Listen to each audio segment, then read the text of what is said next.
ലഹരി വിരുദ്ധ സന്ദേശവുമായി കണ്ണൂരിൽ അമ്മമാരുടെ രാത്രി നടത്തം. ലഹരി പ്രതിരോധ പ്രവർത്തനങ്ങൾക്കായി രൂപീകരിച്ച മദേഴ്സ് ആർമി എന്ന കൂട്ടായ്മയാണ് പരിപാടി സംഘടിപ്പിച്ചത്. പയ്യമ്പലം DTPC പാർക്കിൽ മുൻ DGP Rishiraj Singh flag off ചെയ്തു. അരുൺ പൂപ്പറമ്പ തയ്യാറാക്കിയ റിപ്പോർട്ട് കാണാം.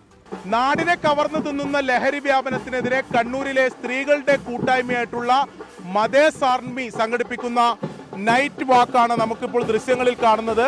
100 കണക്കിന് സ്ത്രീകളാണ് ഈ പരിപാടിയിൽ പങ്കെടുത്തുകൊണ്ടിരിക്കുന്നത്. നാട്ടിലെ വെല്ലുവിളിയായിട്ടുള്ള ലഹരി എന്ന ആ വിപത്തിനെ ചെറുത്തു തോൽപ്പിക്കണമെന്ന പ്രസക്തമായ മുദ്രാവാക്യം മുന്നോട്ട് വച്ചാണ് ഇപ്പോൾ ഈ നൈറ്റ് വാക്ക് നടന്നുകൊണ്ടിരിക്കുന്നത്. നല്ലൊരു സന്ദേശമുണ്ട്. കണ്ണൂർ ജില്ലയിൽ ആദ്യമായിട്ടുള്ളൊരു സന്ദേശമാണ്. അത് കേരളത്തിന് ഒട്ടാകെ നമുക്ക് ജനങ്ങൾക്ക് എല്ലാവർക്കും നല്ലൊരു സന്ദേശമാണ്. ലഹരിക്കെതിരെ ഇതിനപ്പുറം വലിയൊരു പോരാട്ടമില്ല. അമ്മമാർ തിരകിലിറങ്ങി, രാത്രി നില പകൽ നില അമ്മമാർ തിരകിലിറങ്ങിക്കൊണ്ടിരിക്കുകയാണ്. മക്കൾക്ക് വേണ്ടി, മക്കളുടെ ജീവന് വേണ്ടി പോരാടുകയാണ്. എന്താണ് പറയുന്നത്? അമ്മമാർ എല്ലാവരും ലഹരിക്കെതിരെയുള്ള പോരാട്ടം തന്നെയാണ്. നമ്മൾ മദേഴ്സ് അഗെയിൻസ്റ്റ് ഡ്രഗ് എന്നുള്ള ഒരു ലക്ഷ്യത്തോടു കൂടെയാണ് മദേഴ്സ് ആർമി രൂപീകരിച്ചത്. അതിൻ്റെ എക്സിക്യൂട്ടീവ് മെമ്പർ എന്ന സ്ഥിതിക്ക് നല്ലൊരു കാൽവയ്പ്പിനായിട്ടുള്ള ഫസ്റ്റ് തുടക്കം എന്നത് അത് ഫസ്റ്റത്തെ പ്രോഗ്രാമാണ്. ഇനി അങ്ങോട്ട് ഞങ്ങൾ ലഹരിക്കെതിരെ പോരാടുക തന്നെ ചെയ്യും.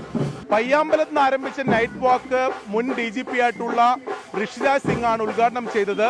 ഈ മദേഴ്സ് ആർമി എന്ന ഇവർ രൂപീകരിച്ച സ്ത്രീകളുടെ ഒരു കൂട്ടായ്മ ഈ ലഹരിക്കെതിരെ ഉള്ള അവരുടെ ചെറുത്തുനിൽപ്പ് അല്ലെങ്കിൽ അവരുടെ പ്രതിരോധ പരിപാടികളുടെ തുടക്കം മാത്രമാണ്, അല്ലെങ്കിൽ പ്രഖ്യാപനം മാത്രമാണ് ഈ നൈറ്റ് വാക്ക് എന്നാണ് അവർ പറയുന്നത്. വരും ദിവസങ്ങളിൽ കൂടുതൽ ബോധവൽക്കരണ പ്രതിരോധ പരിപാടികളുമായി ഇവർ സജീവമാകും എന്നതാണ് കണ്ണൂരിലെ പുതിയ സ്ത്രീകളുടെ കൂട്ടായ്മയായിട്ടുള്ള മദേഴ്സ് ആർമി ഈ പരിപാടിയിലൂടെ വ്യക്തമാക്കുന്നത്. കണ്ണൂരിൽ നിന്നും മിഥുൻ ചാത്തോത്തിനൊപ്പം അരുൺ പൂപ്പറമ്പ, 24.